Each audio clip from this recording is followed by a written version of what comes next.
My name is Dylan-Robbins. I'm the founder and executive director of the Video Consortium, which is a global nonfiction documentary collective, so to speak. We support thousands of filmmakers and journalists around the world. Would love for you to be a member if you're not. And I'm excited to introduce our fabulous panelists. So let's start with Marcia. Marcia Apperson is the Associate Director of Standards and Practices at PBS. Marcia has spent most of her career focused on journalism ethics. She worked in the PBS Ombudsman Office for 13 years before moving over to the Standards and Practices team.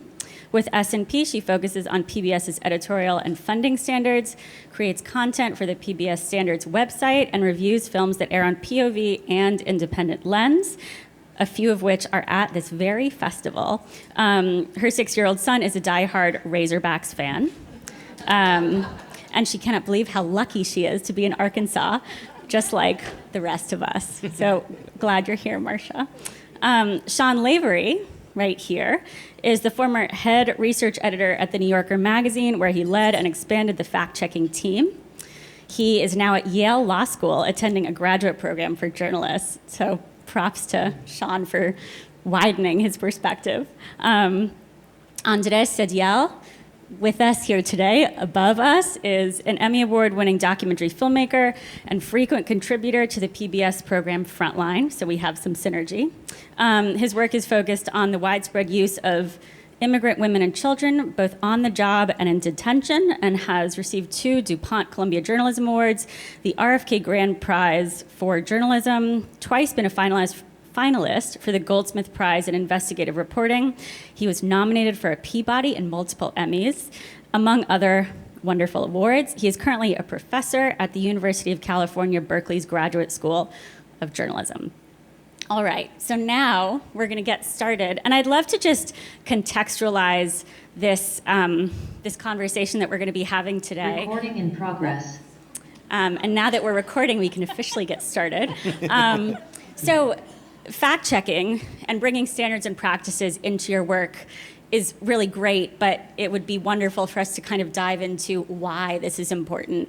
In our pre-production meeting for this, Andrés, you talked about the importance of the responsibility that we as journalists, as filmmakers, have to our audience, and bringing intention to it, making sure that we're aware of the impact that we have through our films. Could you talk a bit about that and give us some context? Yes, of course, and thank you very much, and good afternoon, everybody. When we were talking about this, I know that even though I have this journalistic background, I came from the independent filmmaking world a long time ago, and I wanted to tell stories, I wanted to go places, I wanted to meet people. And I wasn't thinking about the journalism until I went through this very intense indoctrination. But what I learned through that process is how important it is to our basic mission of storytelling is to be able to convey the truth. And of course, we can have lots of philosophical discussions about what it is to tell the truth. But when we start to examine the actual facts of what we're saying and making sure that we're getting it right, that is the very premise of what we're trying to do as storytellers. In this process of fact-checking, which I'm really excited to hear more about how they do it at the New Yorker, we came up with at Frontline through working at the investigative reporting program, can be very labor-intensive, it can be very persnickety, it can cause a lot of anxiety and cause you to sweat, but part of the motivation is to make sure that we're getting it right. And I get a lot of comfort for knowing that in our pursuit of telling these stories, we're really looking at all the different ways to make sure that every word, every fact, everything we're saying, that we're conveying, we feel extremely confident to know that it's true. And it doesn't mean just to get it past the lawyers. It doesn't mean just to get it past the ethics and standards so you can get your E&O insurance. All that obviously is extremely important. But it's also a commitment to the audience that they know that what you're saying, to the best of all of your abilities, has been vetted and is telling the truth. So that, for me, when stepping back and thinking about all the work it takes to get the fact check done, I approach it as something that I'm scared to get it wrong. I want to get it right because of the commitment to the audience. And that's the ethos behind all the mechanics then of actually how you do the fact checking. Thanks, Andrés. And 100% to all of that. And going off of that, Sean, we also kind of talked about how the New Yorker specifically has a very interesting approach to fact checking, and there's a history to it. And you have been part of the team that kind of applied it to this new medium. But also, the New Yorker brings fact checking into so many different forms of storytelling, even fiction. Can you talk a bit about the intention behind all of that? Yeah, so the New Yorker was, for most of its 90-plus years of history, just a magazine, and then since the turn of the century, it's really expanded into many different mediums. It is, we've got documentaries, we've got the radio show, we've expanded on the digital side, all sorts of different podcasts, those types of things. What was great about taking the standards from the magazine and applying them to new mediums is that the magazine already had built into it some unique features that were already fact-checked. So we fact-checked fiction, like you said. We fact-checked poetry. We fact-checked the covers. We fact-checked the cartoons, illustrations, photos. We look at everything with sort of a fact-checking analysis to make sure either we're not giving the wrong impression of something or there's some missing detail that undermines a joke in a cartoon. The great example is when a cartoonist accidentally put penguins on the North Pole. Well, there are no penguins on the North Pole, so it ruined the joke. When we started doing more documentaries after Sky did brilliant work building up the team, we had to think critically about how do we apply the standards that we have at the magazine to documentary filmmaking. We had to think critically about how the work was coming together. A lot of what the New Yorker does is actually we get the work at the acquisition level, so things that are already mostly completed, those go through fact checking as well. And then there are some also produced in-house or produced along, with some support from the team. So each of those have their own unique challenges. It also presents, if you're writing a piece for the magazine, you can just edit the words, right? You can just take them out or put them in or do a little bit more reporting and fit it in. If you have a complete product and then you're fact-checking it, your tools are a little bit different or more limited with documentary.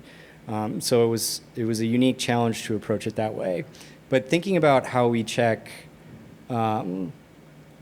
fiction, for example, when I was talking to a lot of producers and directors of the documentary films that we were checking, if I ever received any resistance to the fact-checking process, it was because they were concerned that it would interfere with the artistic expression or the narrative that they were attempting to tell. And when we check fiction, for example, all of that can be wrong. It's a piece of art. It's you can choose to be wrong. You can choose to have base something on a real life detail, but then tweak it because that's just the power of fiction. It's not supposed to be real. At the same time, we check it because we want the writer to act with intention. We don't want the writer or the director or the filmmaker to operate without all of the information possible. So if someone is writing about the layout of Charles de Gaulle Airport and they've got it all sort of messed up, but there's some sort of key plot component to how the airport is laid out, you want them to know the actual layout of the airport. You might just change it out of convenience, but you get to choose to do that. In documentary filmmaking, too, you want to make sure that you've done as much reporting as possible so that you're not acting out of ignorance, you're acting out of intention, even if you still want to make the narrative or the story or the art speak in a certain way. Yeah, this idea of intention is, I guess, that just is such an integral part of every part of the process. All right, so what we're going to do, y'all, is we're going to go from pre-production to production to post-production to kind of impact, distribution, acquisitions, and we're going to talk about different things that you can do in each part of those processes that you can apply to your work. I'm also just curious, how many folks here are independent documentary filmmakers, so to speak? Okay, great.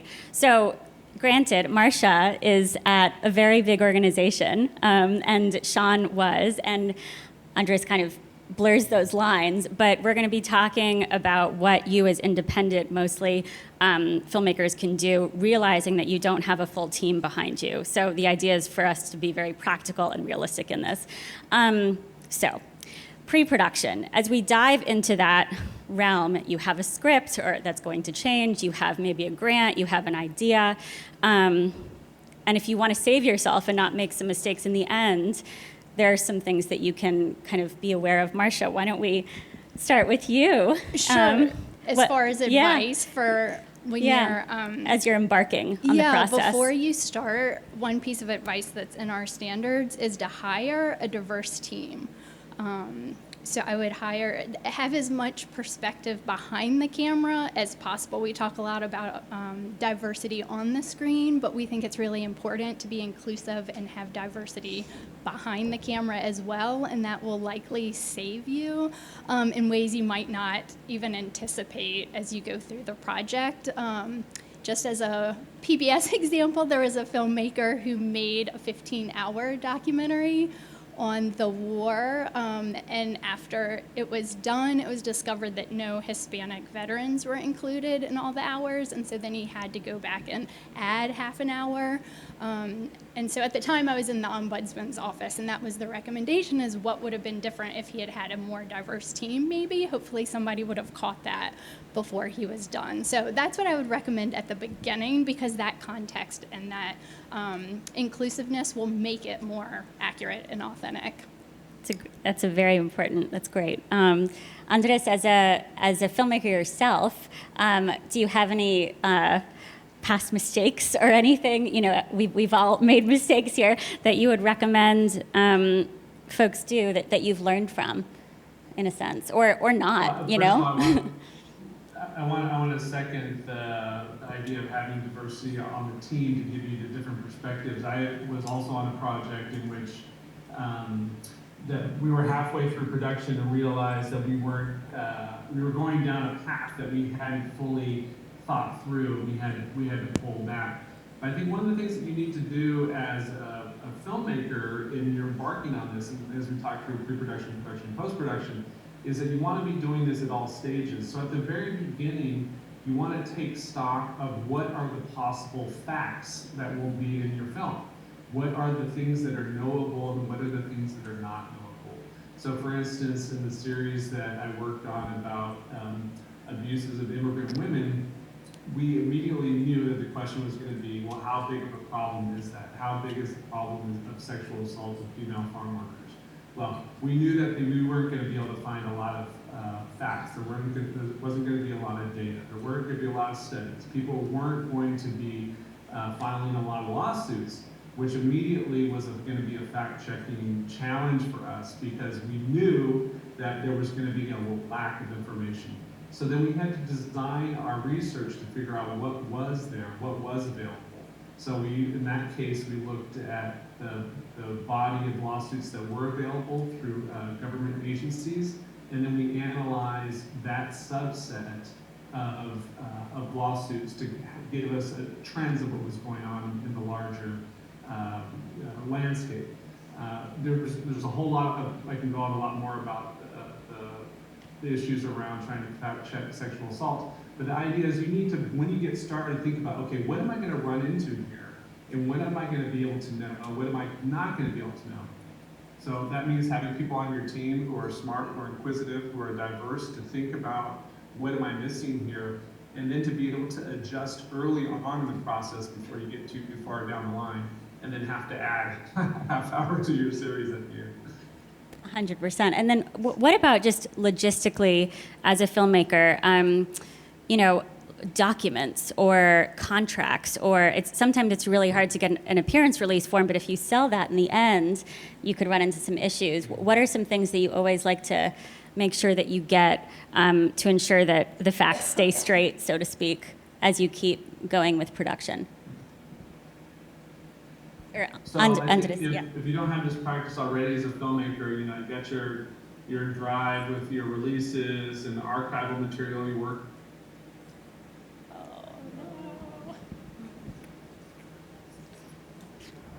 Let's all just imagine him coming back. It's gonna be 3. We can also come back to him. Let's see.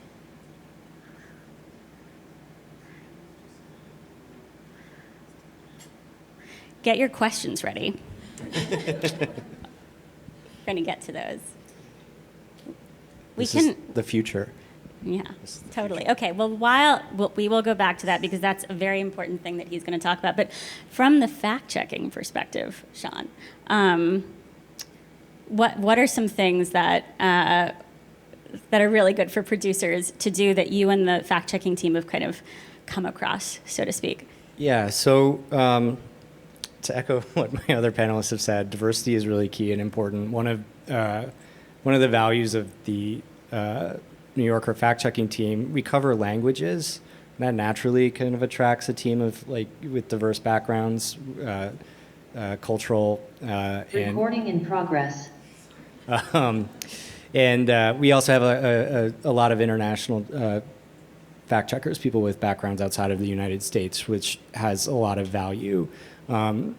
Involving people in your project who have sort of an understanding at a foundational level of the subject that you're working on, I think is super important and key.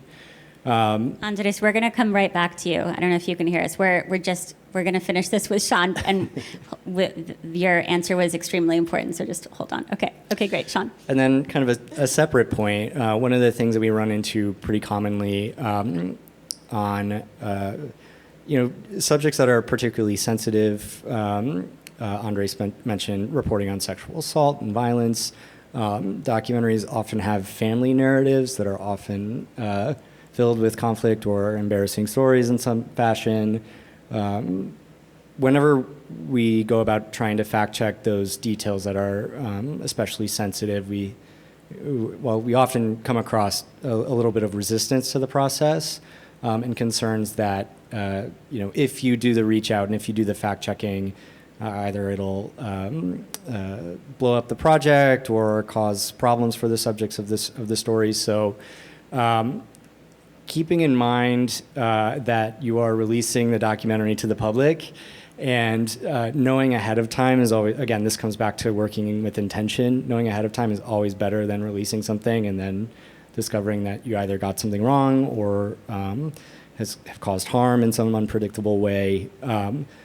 Lean into the things that make you uncomfortable, that are insensitive, examine them, report them out, and do that work because it's going to protect both the subject and your piece in the long run. And how does, if you're an independent filmmaker, you have your narrative, we're getting a little bit into post, which we don't want to do yet, but how do you fact check a personal story, or how do you get a second or third party to do that for you if you're kind of a lone wolf making your story yourself? Yeah, you have to get good at asking uncomfortable uncomfortable questions, having those conversations. I'm thinking of one type of story that we came across often at the New Yorker were documentaries that had coming out stories. So someone would tell their parents that they're gay or lesbian or trans in some way. The reaction would be described, and oftentimes it would paint parents or family or relatives in a particularly negative light, rightly or wrongly. Our policy was always you have to call the people implicated. If you are identifiable in the documentary, the conversation must be had, the person's side must be heard out. Their point of view, if valid, which is another thing, you kind of have to be able to analyze the feedback that you're getting to whether it's sort of valid or not. That should be incorporated into the piece as best as possible.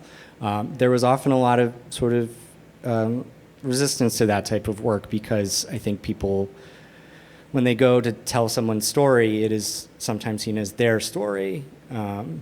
But our policy was always someone's story always implicates other people, right? And so if they're implicated, they should have a say in it.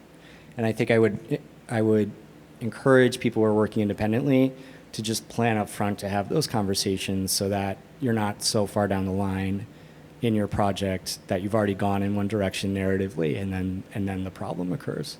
So this is like if you're filming with someone who says, I came out, my parents did this and this and this, you want to, even as the independent filmmaker, ideally, and go back and talk to the people who the person talked about, basically. Yeah, and there are other ways around it if it's a safety issue. If you have people who can back you up, who are around you at the time, siblings, some sort of if you've kept a diary, if you've done, there's other evidence to go and consider before breaking down the door of a potentially dangerous situation. Again, keeping in mind this is all for public consumption in the end, the documentary. So if someone's implicated, the danger may be there anyway, or is likely there anyway.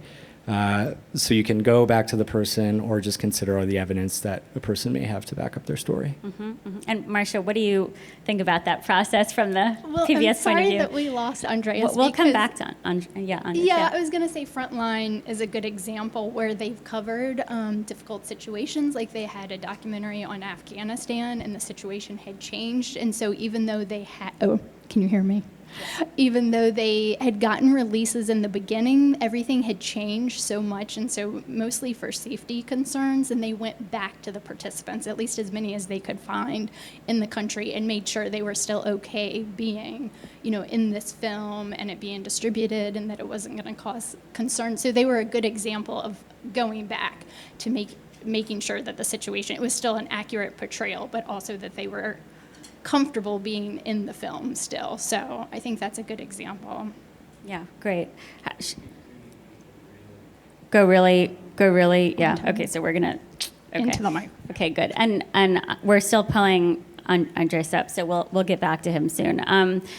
If we move, does anyone have any questions about pre-production stuff before we move into? There will be a question answer thing in the end, but any pressing questions before we launch into the next phase, so to speak? All right. So if we're moving into production, so to speak, you're actively filming. Marcia, perhaps, in down the line, you will be asking for releases and a bunch of other things. What are things that people can do when they're in heavy production mode and feel like the world is on their shoulders, that they can do to kind of help themselves in the end and help everyone around them? From the standards point of view, it really is keeping track of releases, making sure your participants are comfortable. He's back. Do you want to ask him anything quickly? Yeah. Andrés, how are you? Can you hear us? Maybe. Almost. Kind of. Go. Okay, maybe, Andrés, for now, can you turn your video off? Sorry, we're trying to manage the connection here. Somebody needs to chat back to him. Someone needs to chat back to him. Just to tell him, because he's not hearing. He can hear us, I think. He can, okay. Can we chat to Andrés and tell him to turn his video? Now, y'all, it's just technology, right? All right, Andrés, can you hear us now? Yeah, he can. All right. Okay, we're back on. Is this good? Should we? Can you turn off your video right now? Just so we could manage the connection. All right, we're back on track. You didn't miss much. We're continuing the conversation, but we want to get back to the original pre-production question of contracts and things that you do as a filmmaker, and that will naturally flow back to what Marcia was talking about. Andrés, what are things that you do as a filmmaker when you're starting a big production, whether it's with a big team or a small team, that you've found to be very helpful?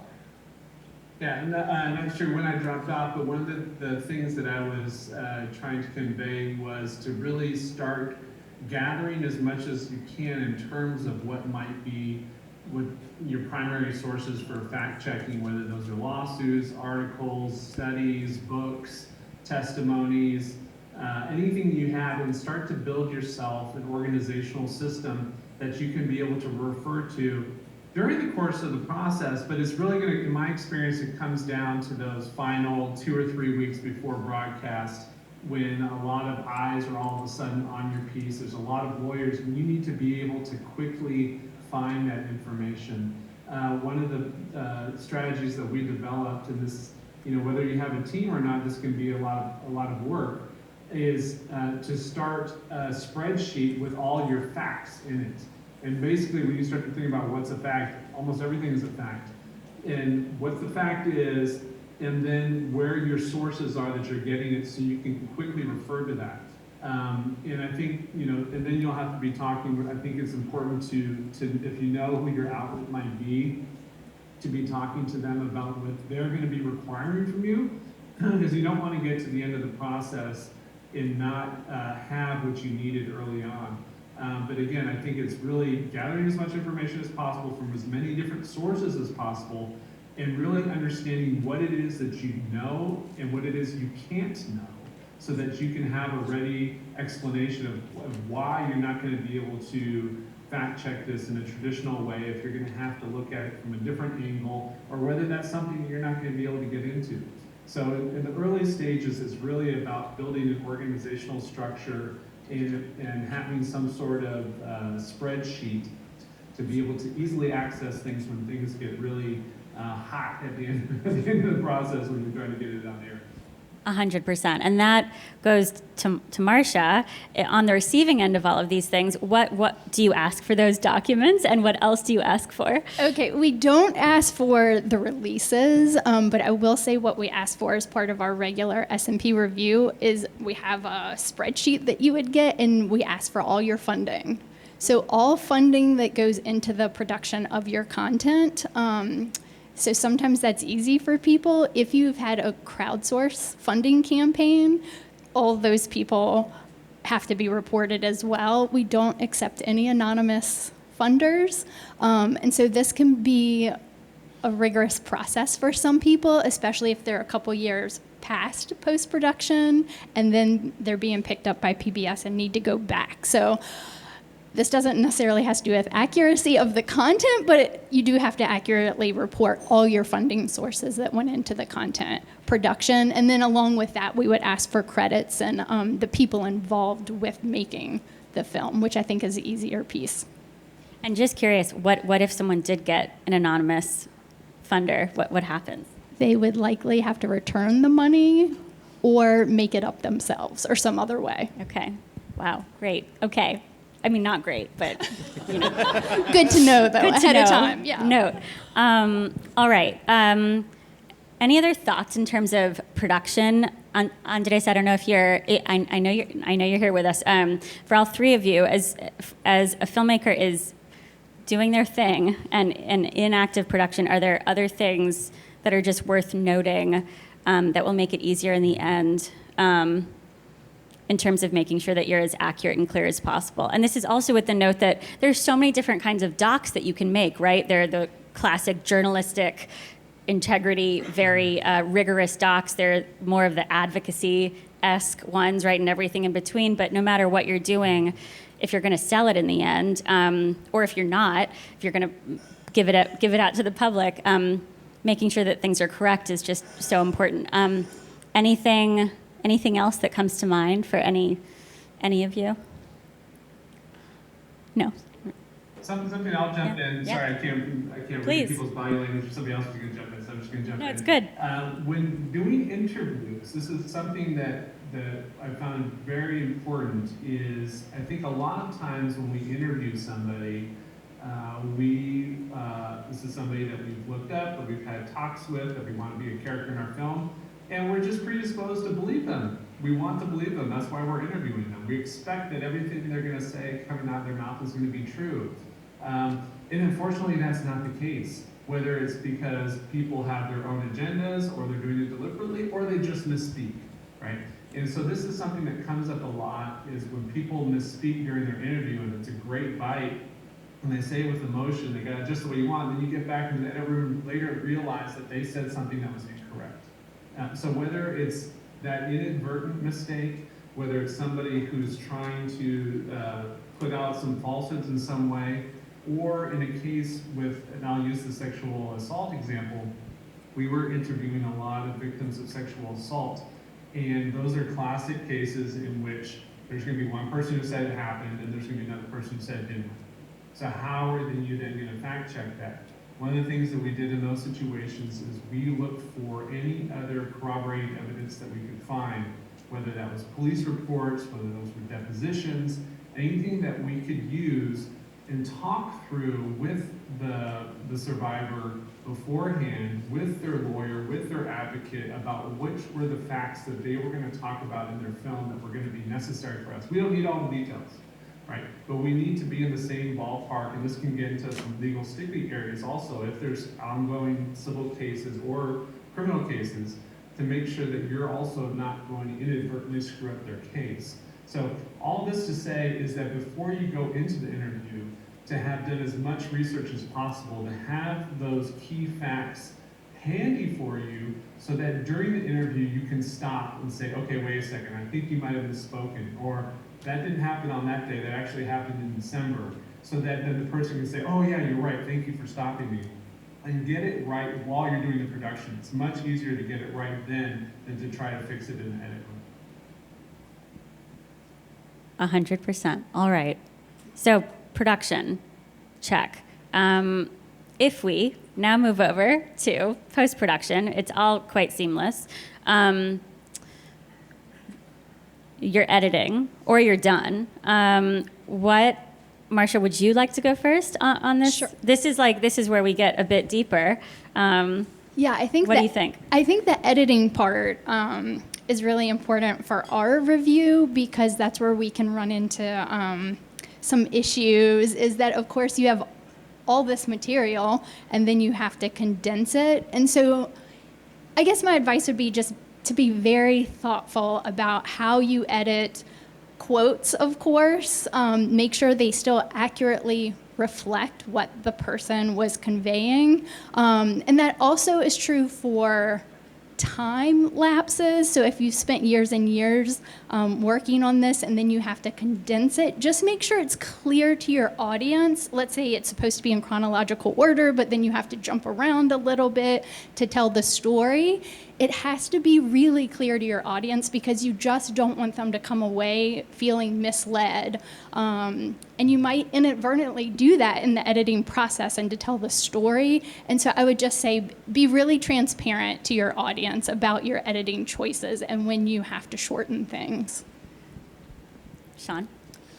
Well, I'm thinking about intention again. And when you have more or less like a project that's coming to a close, or even a finished product that we're assessing for publication, you start to have discussions about, okay, well, the intention of the filmmaker was, just for example, we published, I don't know, I hope the filmmaker's not here because they don't like to talk about people's work in front of them, but You can be nebulous. Yeah, there was a documentary in a barber shop where people were having kind of a casual ambient conversation about an election in Tunisia, and the filmmaker captured really a casual conversation among just regular folks, and included in that conversation was a lot of conspiracy theory, because that's just how people talk about politics sometimes.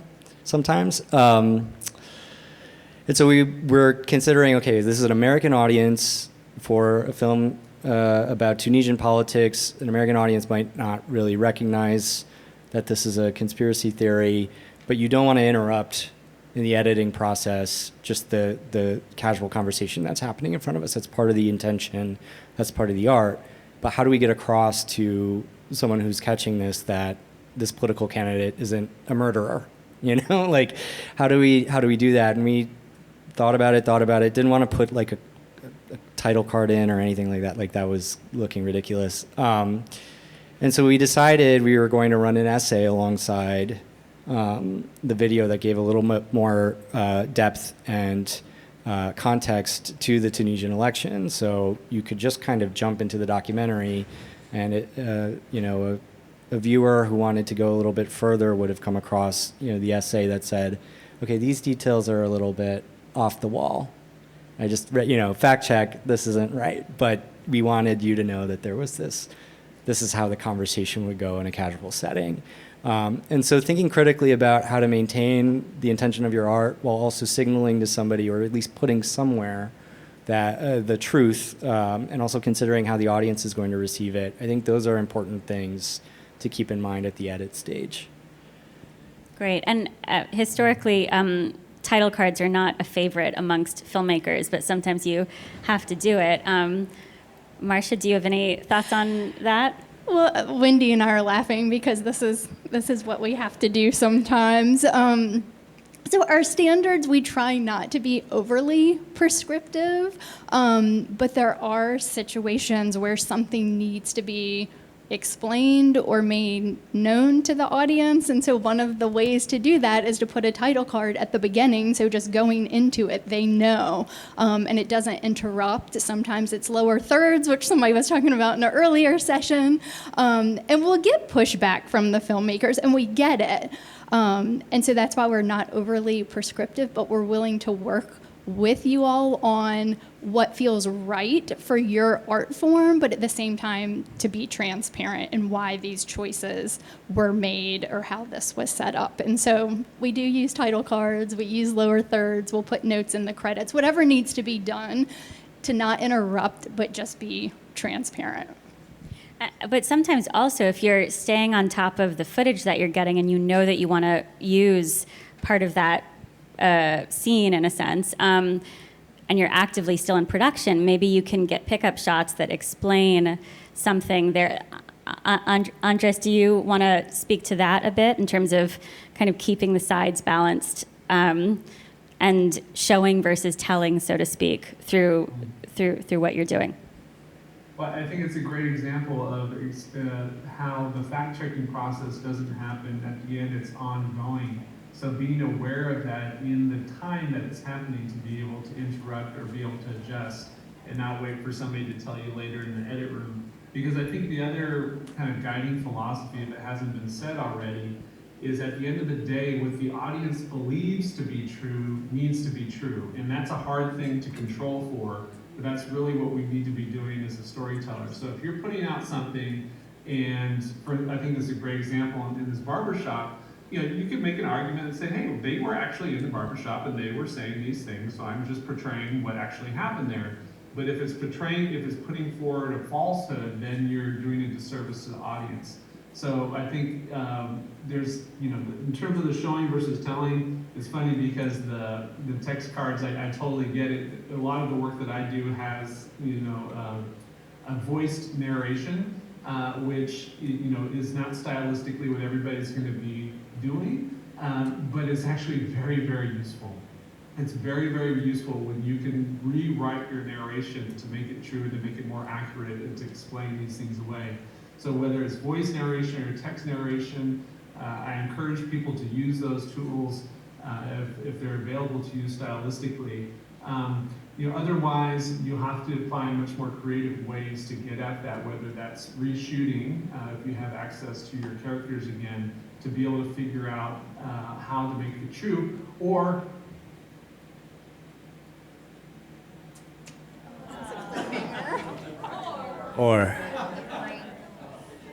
Well, wait just a couple seconds. All right, well, we are going to get back to Andrés. In terms of that, and well, let's get back. We'll let him finish that thought. Continuing along the idea of post-production, maybe why don't we go back to, Marcia, what you were saying about editing. Sometimes as a filmmaker, someone says something that is really long. It's like a sentence that you really want to keep in there. And in the edit, it's nice to splice the words and make them into a different sentence that does still mean what they were talking about, but is much shorter. How do you feel about that? I'll leave it at that. Well, not great, but it would be a case-by-case basis. I mean, I guess the important part is does it still accurately reflect what the person intended for it to reflect? And so a rule of thumb that we like to tell people is, if you were that person and you saw that in the film, would you feel like you were accurately represented, or would you feel like it was not a fair representation of what you said? And another way to think about it is, and Frontline is really good at this, they will post all of their interviews and transcripts on their website, so viewers can see what aired in the broadcast, but then they can go back and look at the full interviews or transcripts.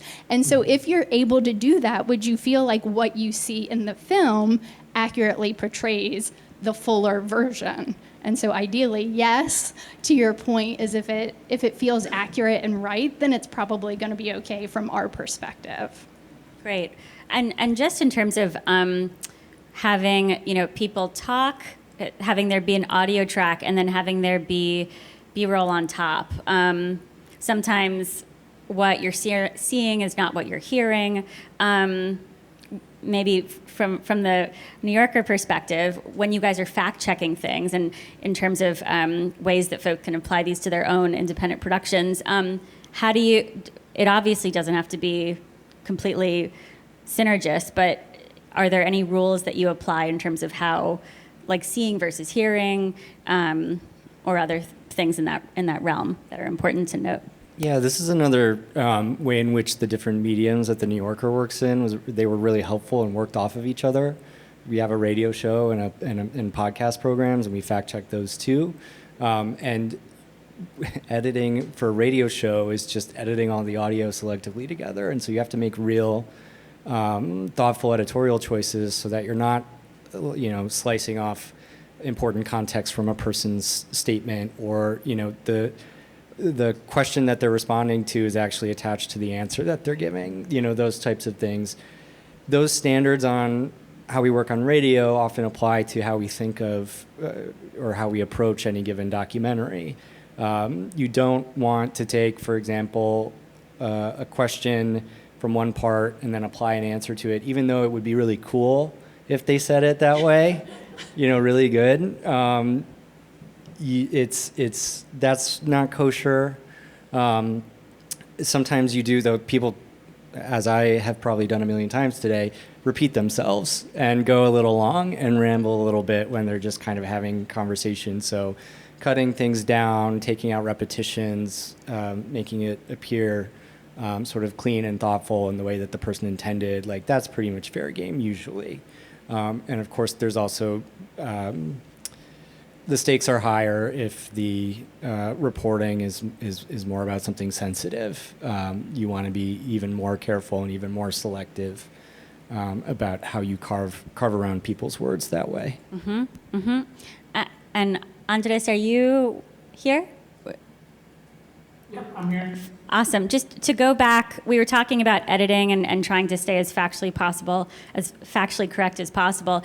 Going back to what you were saying about potentially getting pickup shots and going back and reshooting, do you want to finish that thought that you were talking about?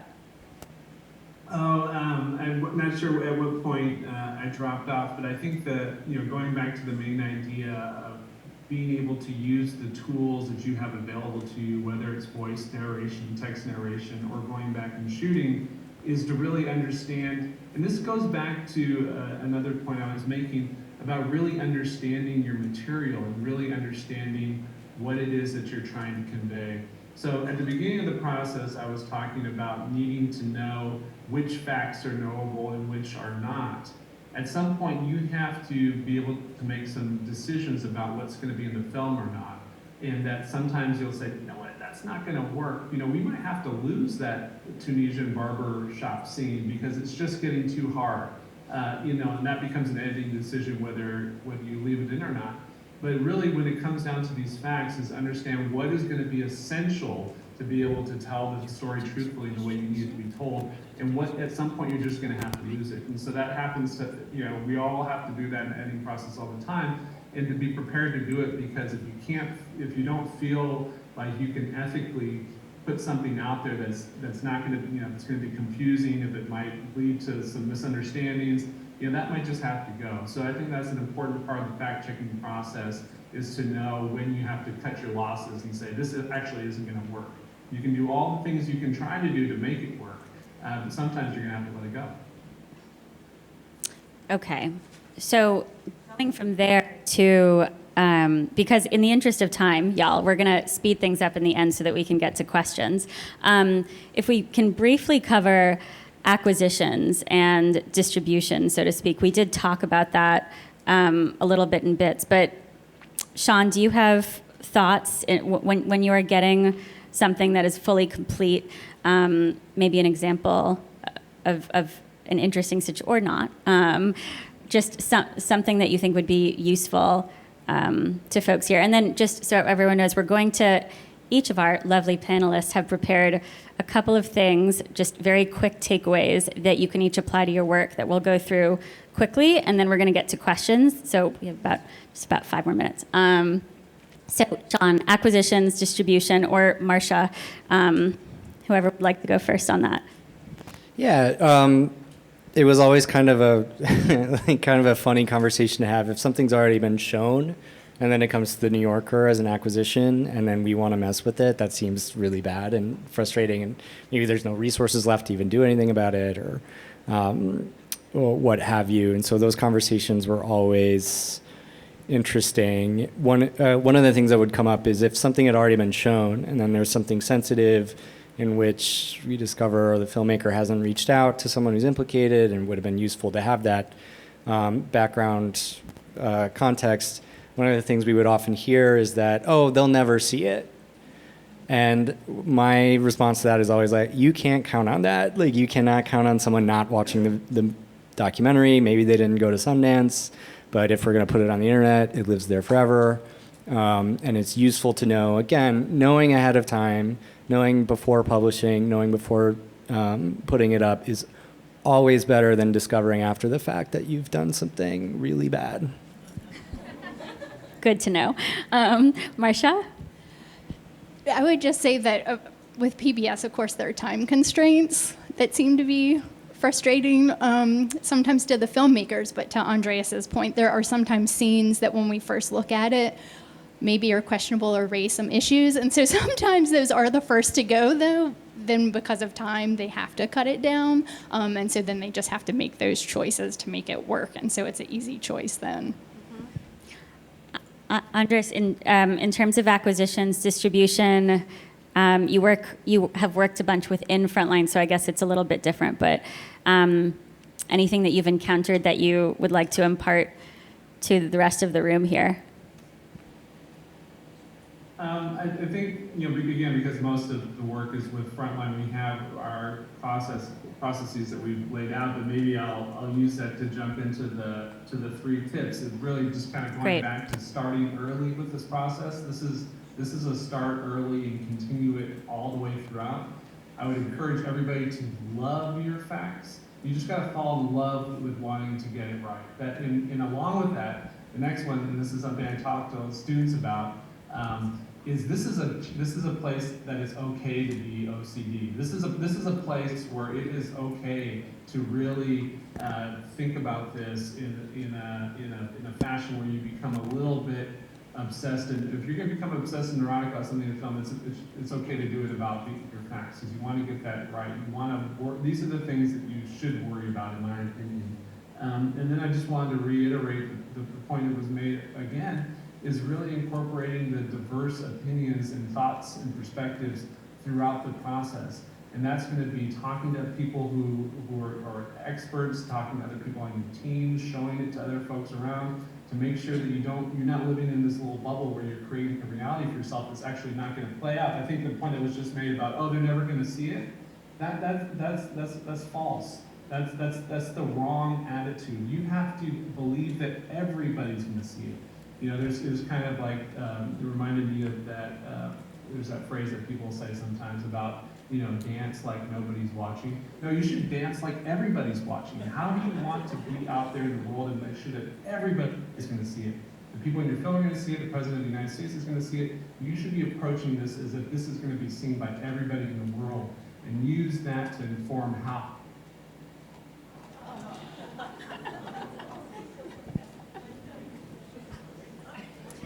2 hot tips from.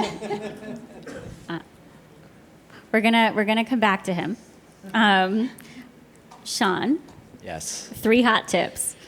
3 hot tips. Fact-checking. Fact-checking. So Hot tips. I've kind of laid them out a little bit, but lean into the uncomfortable points of your reporting, or if it's not a matter of sensitive reporting, lean into the things that make you curious or spark your interest, because that is going to make for both a more factual piece in the end and also often a more interesting piece in the end.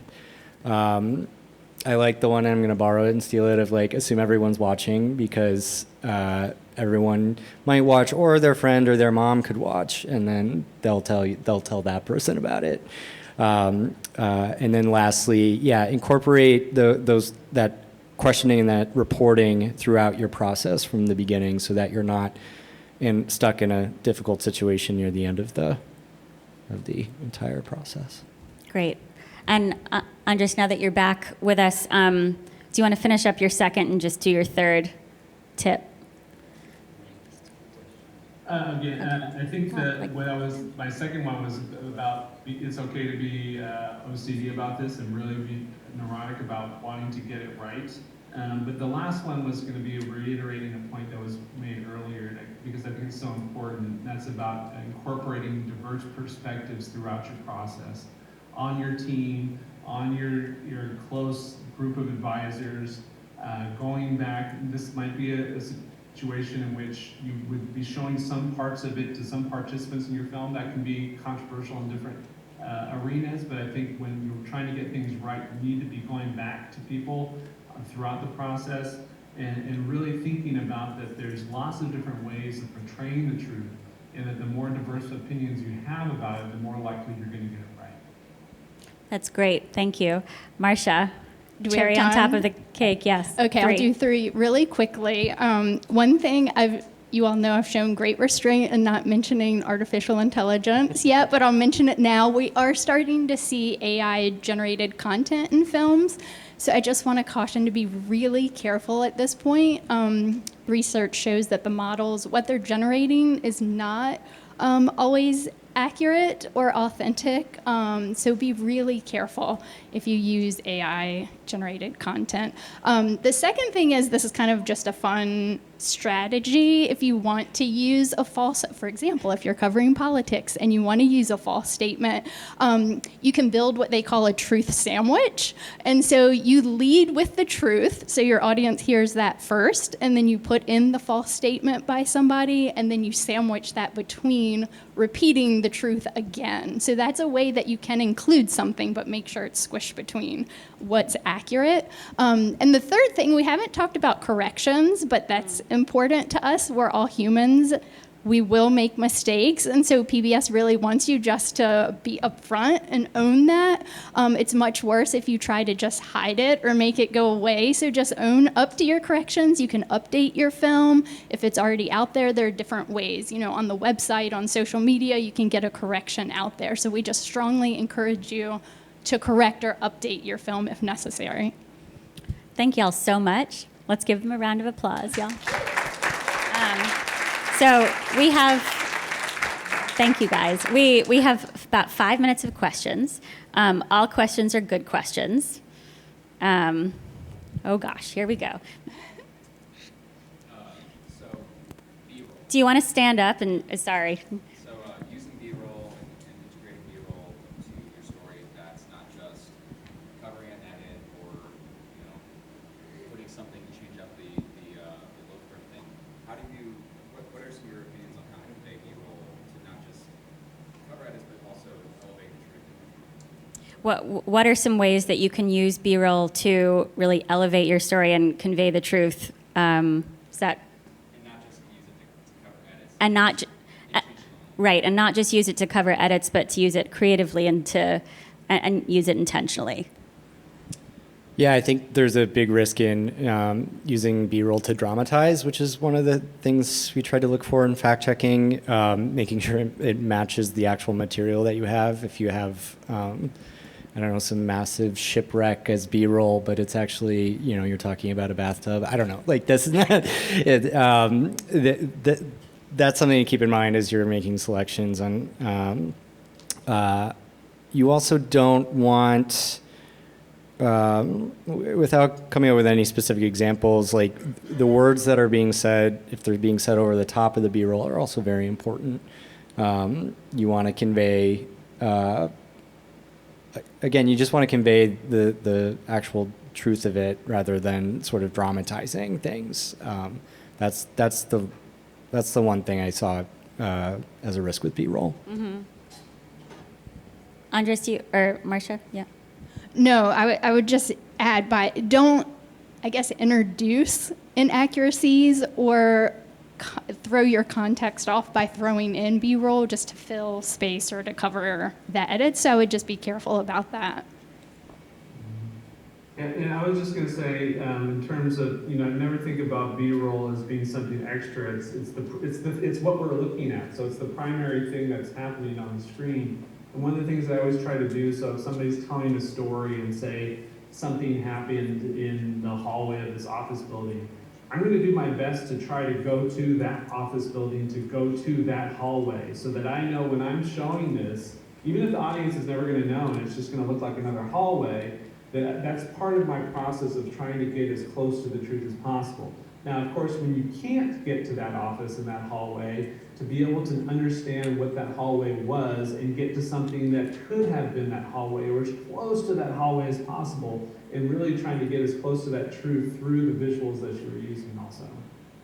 Great. We're going to do, y'all, we have to do about two more questions, and we're going to answer them rapid fire.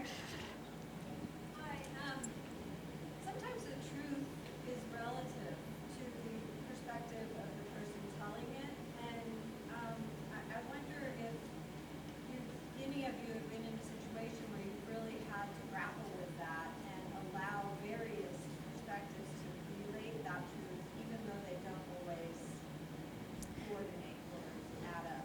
That's a great question. Truth can be relative. So how do you kind of grapple with different truths? And what kind of situations have you been in that attack that, so to speak? Well, just really, the really quick answer is to try to convince a filmmaker to include, if there are conflicting versions of the truth, or if there's sort of unsettled accounts of things, trying to include as much information as possible is the best, first course, in my view.